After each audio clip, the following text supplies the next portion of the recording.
Hello, fellow YouTubers. What's the best gun? Glock? XD?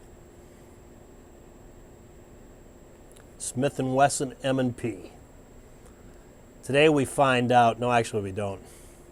You know, I want to make this video because I found, watching my video, and it's painful to watch yourself. I don't know, if you make videos and you watch yourself, it's painful to sit and watch yourself, and I find I listen to that, and to me it's not me. If I were just sitting here talking to you, I don't even think you'd know that person that you're watching the video. It's not me. I have a hard time, I'm having a hard time with this whole thing in the videos. It's become an obsession to me because I can't stand looking at myself in those videos, and I'm trying to figure out what's wrong, and I'm about ready to give up, period. So what I thought I'd do here is I'd make a video, and I'd try not to be that way by not being on the video. I just setting it up on the guns. I'm going to talk about what I want to talk about. And, you know, excuse the title, whatever I may make it to be. I think it's going to be something like that, which is the best gun. Or the best gun, in a question mark. Or this versus that, or whatever. But it's kind of sort of that, but it's not. First off, I don't even own an XD. Never even shot an XD, haven't a clue. Second off, I'm not an expert to tell you what kind of gun to go buy. You know? Here's an XD. And why haven't I ever owned one? Because it's got this stupid safety on the back. I hate the idea of the safety. If I get shot or something, can barely hold the gun, I can't shoot it because of that safety on the back. At least that's what's in my mind. Whether that is true and it would ever happen, I don't know, but it's planted in my mind, and there you go. Not to mention, I used a 1911. I've trained on 1911s, and it always annoyed me. The safety in the back always annoyed me. It makes it a pain in the butt when you decock the gun. And a lot of people pin that safety. Some of them tie it off with a rubber band or a piece of leather. And, you know, I'm all about not altering guns. I buy the gun. It's just like it is from the factory. If God forbid I ever have to use it, that's it. It's factory gun. I haven't created a situation where something happened bad because I played with a gun. No, it's a factory gun. Factory parts set up just like they sold it. If that gun didn't work right for some reason, it wasn't me. I didn't do it. I didn't play around with it, and that's my theory in life. I'd go leave it at that. I'm not going to go into the whole discussion about, you know, if you use a Smith & Wesson and get involved in a shooting with it and there becomes questions or whatever, Smith & Wesson's going to pay to have an expert come there and testify that, hey, this is not the way we make this gun. But I'm not going to go into that whole discussion. That's just me. I won't alter a gun. And so if I don't like a feature like this safety, whatever the reason may be, that's it. I don't buy the gun because I will not alter the gun to make it what I want it to be. So for that reason, I don't own an XD, and I'm not one to talk about XDs. But I'm going to, for this video, assume that XDs, since they are selling extremely well, are comparable to their competition, the Smith & Wesson M&P, right? That's their competition. And the ultimate competition, what they're all trying to take business away from and duplicate, is the Glock. This one happens to be a Glock 40 Smith & Wesson. This gun is a gun I really enjoy shooting because it fits my hand right. I do not like using a gun that my hand doesn't fit on the entire grip. I don't like having the pinky hanging down. So right there, that leaves me not particularly that excited about most of the new guns coming out that are made for concealed carry, the ultimate small, tiny gun. It becomes a problem. There are guns like that that I own or have owned or have shot that I think are great guns, but I still stick with one that I can get my hand around because that's what I like. I like to be holding the whole gun. That's my thing. Not necessarily yours. I know a lot of people are concerned about the grips of guns being too big and sticking out. I always wear my holster at 3 o'clock. So it's really not an issue. I'm a big guy. It's far enough from my body forward at 3 o'clock. I've never really gotten into wearing them the John Wayne style on my hip and the back side of my hip. I like it right dead center. It's easy to keep my arm right over. If I keep my arm over it like that, I'm wearing a sport coat, you can't see it, my arm drapes straight down right over the gun. I can feel the gun and I can protect the gun. Somebody can't easily come up behind me, lift my sport coat and grab the gun. My arm is there holding the gun in. It just, to me, I'm comfortable doing that. That's my deal. Others' mileage may vary. You got your own things in life. I like to have a good grip to grab. To me, it's very important when I have to use a gun or when I'm shooting a gun is to have control of the gun. It's called gun control. That's the real gun control. And I like having my hand on a good size grip. And I accommodate myself if I'm going to carry it and want to keep it concealed. I wear the correct clothing, but the way I position, I always train with it at 3 o'clock, and it's comfortable for me. That's what I like. So it works out fine for me. I don't have to worry about that. Another reason I don't like the smaller guns is I don't like short barrels. To me, this Glock here, right here, has a short barrel. And it's a 4-inch barrel. To me, that's about as short as I want. A 3-inch barrel on a revolver is not bad because it's sticking out in front of the cylinder. It sticks out quite a ways. It's not bad, but smaller than that doesn't excite me too much.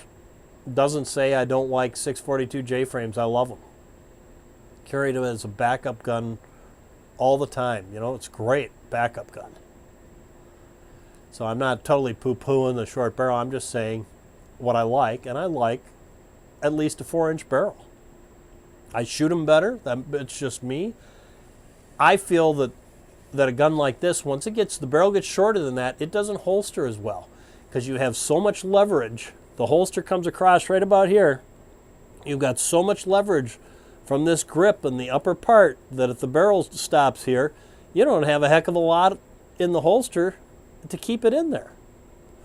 And in the waistband is just you almost have to then carry the gun below, have the holster set up so the gun's down below your pants to keep it in there. So it just does not thrill me to have a short barrel, and that's my thing. It's not that you can't make a holster for a short barrel. It's not that you can't use it. It's not that it doesn't work. It just is so much more secure when you have a longer barrel, and I don't feel that it's hard to conceal the barrel. I don't think the barrel is, until it gets over like 6 inches, it's not too much of a problem to conceal it. Maybe inside the waistband by the time you get 6 inches, but, on a holster at 3 o'clock on the outside of your belt, it's not that big a deal. It has to be a high riding holster or you have trouble sitting in whatever, but a 4 to 5 inch barrel, that's great. So that's my thing. That's why I've never gotten into the smaller guns, except for as a backup.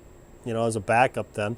To me, like this gun, we'll talk about this gun here, this Ruger LC9, which I don't have an example of because I'm not a fan of Rugers because they all have magazine disconnects, which I don't like because I want to be able to do a tactical reload. Take the magazine out, put another magazine in, and still be able to fire the gun in between while I'm reloading in case I have to.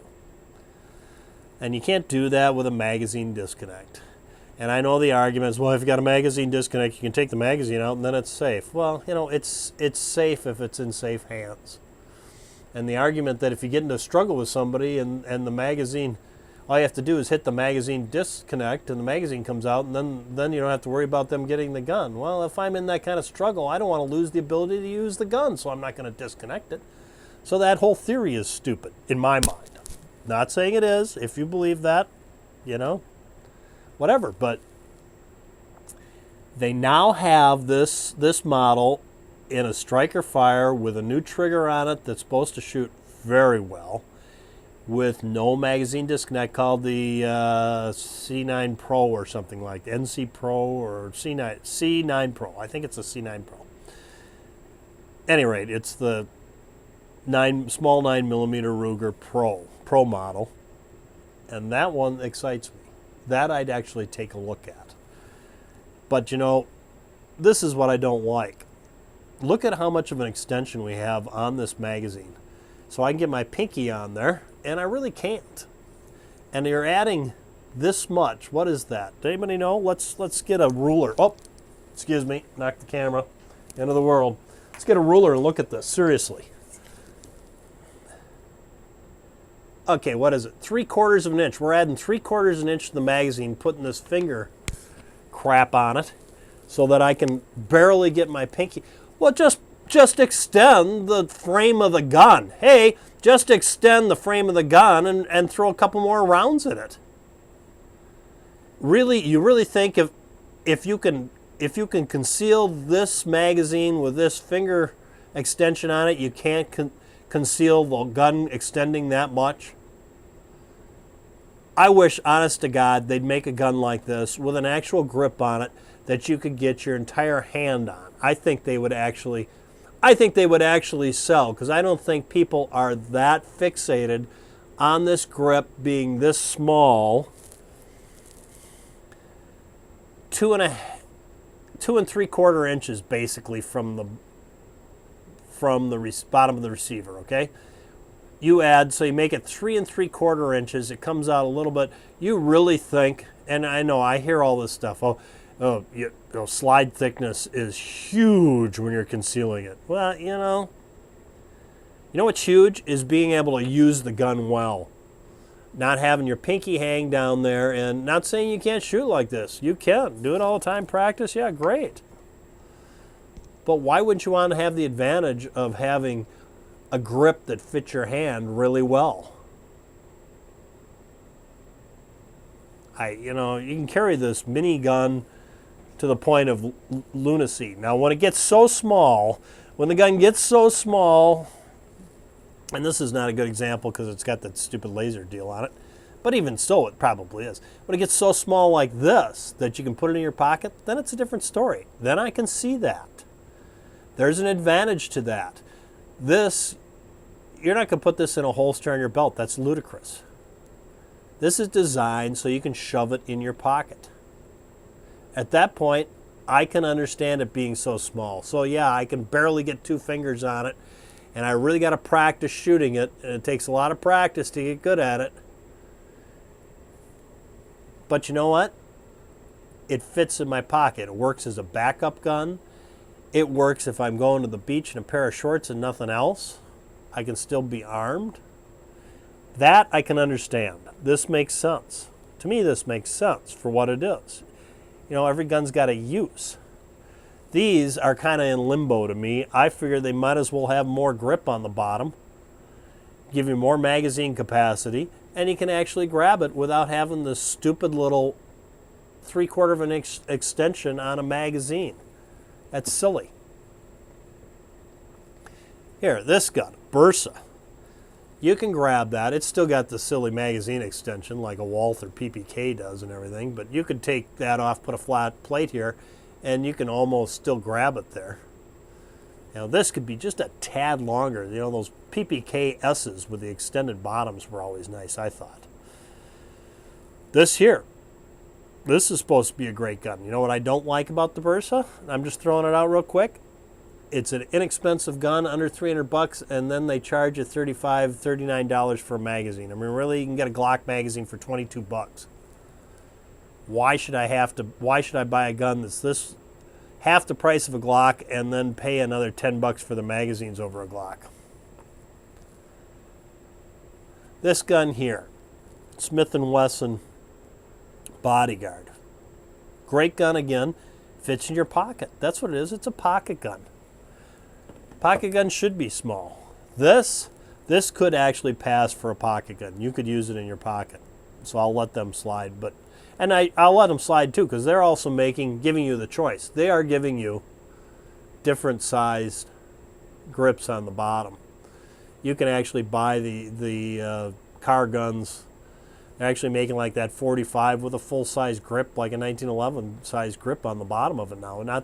Although the shorter one is even the 45 CW, that grip is still a good size grip. It's not really tiny like this.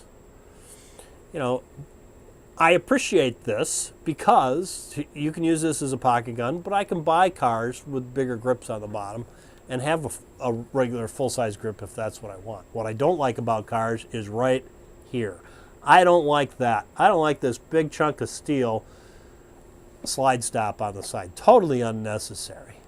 Redesign the thing, recess that thing, get it out of there. Oh, we make a nice concealable gun and then we slap that slide on it like some big ugly wart. You look at a Glock. And everything is recessed.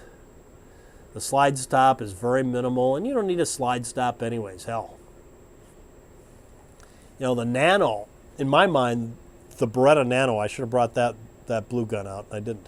The Beretta Nano is a great gun. Everything's hidden. You know, I don't like the small grip once again, but you know, it's really small enough to be in the pocket pistol, and there's an excuse for it being that small because you could put it in your pocket.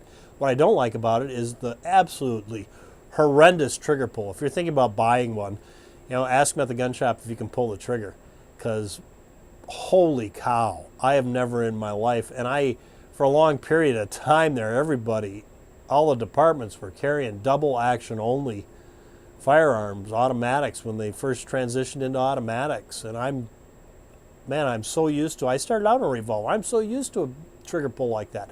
This thing is just way over the top, just horrendously long and hard, and to the point of it's a liability in my mind.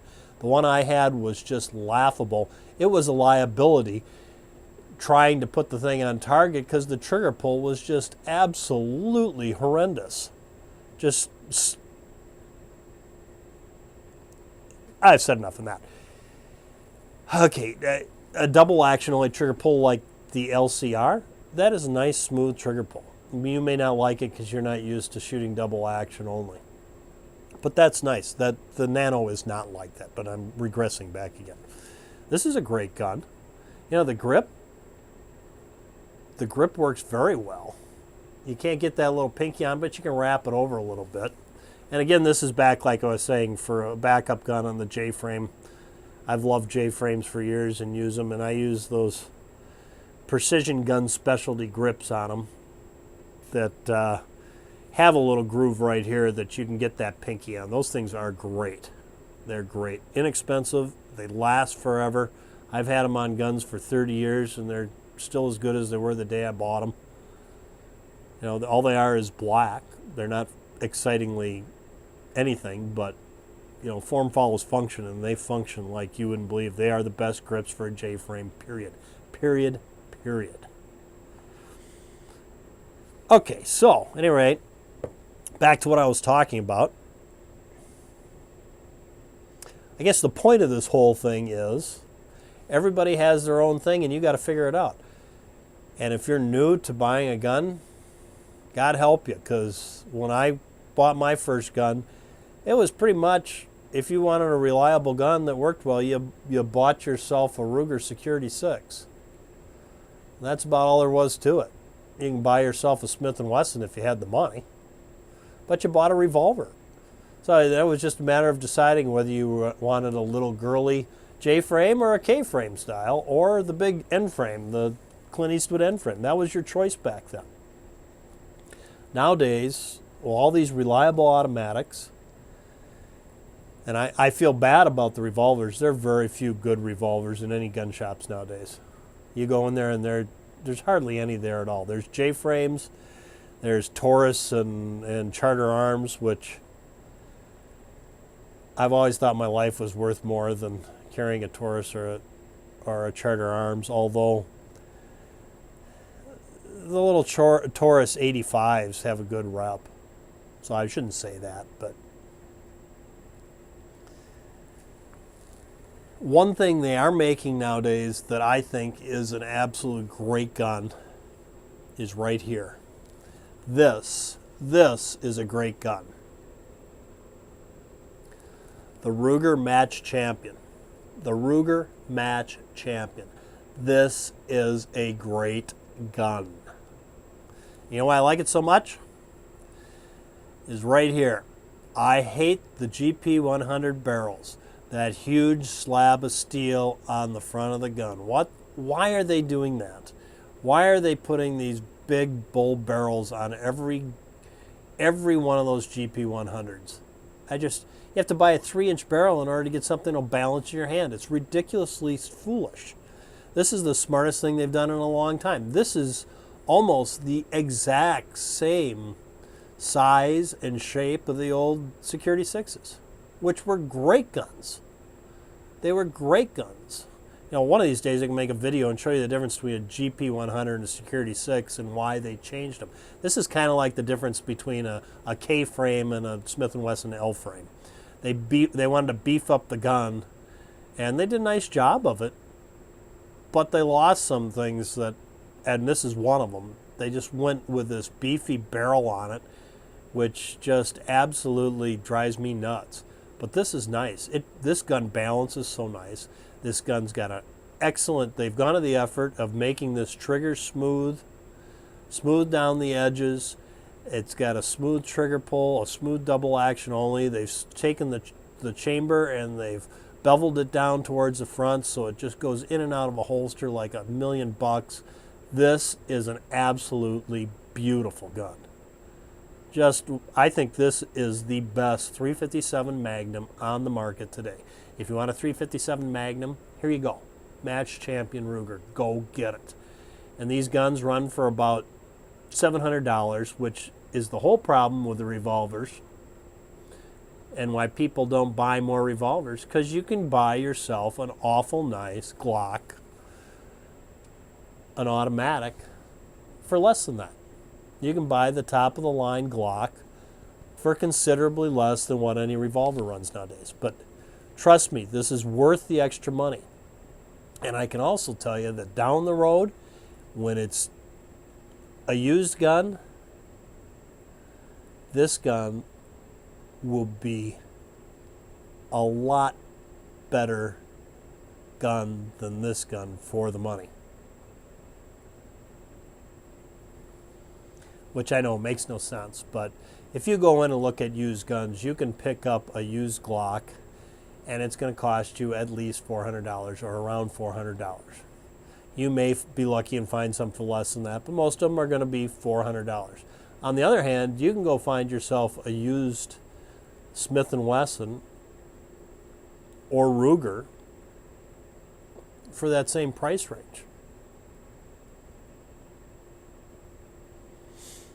So if you're looking for used guns, then you can buy yourself a revolver, and you're not going to spend more than the comparable automatics you're looking for. But new, it's cost them so much more to make this gun than to make this plastic gun that these cost more new. And I think as a result of that, fewer and fewer revolvers are being bought. And I think if you don't own a revolver but you own automatics, if you own more than one automatic, you still don't have a revolver, you're missing out. You're totally missing out. And believe it or not, there are people watching this video, well, maybe not my video, but there are people watching videos that watch a lot of videos or watch popular videos that have more than one gun and they haven't even owned a revolver yet. Have never even shot a revolver. I meet them all the time. I got to give myself one of those. I've never shot one. You've got a permit to carry. You're carrying an automatic. And you've never shot a revolver. Holy cow! To me, that's mind-boggling because first gun I ever shot was a revolver. First gun I ever used on the job was a revolver. It was a big deal when everybody transitioned to automatics, and for me to meet some kid that's got a permit to carry and carrying a high-capacity automatic like a Glock, which is great, but has never shot a revolver, it confuses me. But I don't know. I won't go any further. I guess the point of this whole thing is there are so many great guns out there. Holy cow. It's like a renaissance of handguns right now. And when the dust clears and this is over with, I'm sure a lot of them are going to disappear because there's way more handguns available on the market than the market can support, I think. But I may be wrong. There may be a lot of people out there that cannot get enough guns and just keep adding to their collection. I don't know. But to me, there's an awful lot to have just these three. And we're not talking about, so you got a Glock, you got a Smith & Wesson M&P, you got the XD, you got three guns going head to head, big time. All of them great guns. And then you've got FN, you've got Walther, You've got SIG, you've got H&K. I never even mentioned H&K. You know, you've got the SIG and H&K, obviously, it costs almost twice as much if you buy one like a 226 or whatever the current is. It, yeah, it's awful. HK9, whatever the new H&K is, that's like $750, I think. So that's not that much more expensive. Of course, the 226 is way more expensive. They're like $900 guns. Just so many great guns out there. Holy cow. So much to choose from. If you look at the 1911s, all the people making good 1911s out there. You got SIG, you got Smith & Wesson, you've got Kimber, you've got Colt, which we'll see what happens there. Nighthawk. Then you got all the big guys making the really expensive Wilson Combat and whoever. All the custom shops. And there's so many nice 1911s out there. And the Ruger. The Ruger's a good 1911. If you get past the cast frame on it, and the cast frame's not really a problem in reliability, endurance, longevity of the frame or any of that. It's harder to have a cast frame look as nice as a milled frame. So it's never gonna look like a nice steel frame Kimber, for instance. They're never gonna make it look as nice because it's hard. It's hard to with a cast frame, or it's not really cast. It's investment cast. Well, it's casting, investment casting, whatever it is. But I've never owned a Ruger Security 6, Speed 6, Police 6, GP 100, SP 101, Vaquero, Blackhawk. I've never owned any of those and been disappointed. Sometimes there are a little tweaking I had to do. The barrels need to be turned, or it needed to be tightened up a little with a belt mountain pin or something, but nothing but minor stuff. And they just shoot and shoot and shoot and shoot and shoot. You do your job and keep them clean, and they last for decades. Heck, I've got some of my favorite guns to carry are like the one this morning, an old Security 6 with a double action only hammer on it. Love that gun. Factory. Excuse me. Factory hammer. Just love that gun. It's like, I don't even want to know how old it is. 40 years old, whatever. It's old. 30 plus years. Probably pushing 40. Love that gun. Who knows how many thousands of rounds I put through that thing. Just love that gun. There's so many great guns right now. If you're going to have to find one, that's part of the fun, is deciding what to get. Even the Kel-Tec. Some of the Kel-Tecs are just, fantastic. They probably will have to have parts replaced on them as you use them. They aren't going to be indestructible. But I don't know. That may remain to be seen. But the engineering on them is creative. And some of them are, that PM30 is the neatest gun once they got the bugs worked out on it. And you hear a lot of good stuff about that P9. It's a little light.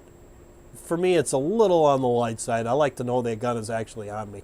And that's my thing. I know lots of people love the fact it's so light you don't know it's there. I like knowing where the gun is and that it's on me. I can feel it. It reminds me it's there all the time. I haven't forgotten I'm wearing it, but that's me. Everybody's got their own deal. That's the way life works. So thanks for tuning in. If you like it, I'm gonna keep giving it a shot here on the videos. If you'd like to subscribe, I'd appreciate it. If not, then that'll tell me I should quit wasting my time doing videos. That's fine too. But at any rate, that's my ramblings for the day, which is what this was. Just a bunch of ramblings. A bunch of just, hopefully not incoherent babble, but just a bunch of ramblings on my experiences with guns and what I like and don't like and why I don't. There's so many factors involved, and fit and feel and likes and dislikes, and I didn't even touch caliber size. Notice how I avoided that, because I could give you a whole reason why I don't like a lot of guns on caliber size, but we won't mention that. Just not enough time in the world, I guess. We'll keep that for another video if people actually subscribe and like my videos. So at any rate, thanks for tuning in. I appreciate those for you. And if you made it all the way to the end, which I'm sure most people don't, thanks for sticking it out. I appreciate that. Hopefully I can talk at you another time. Thanks.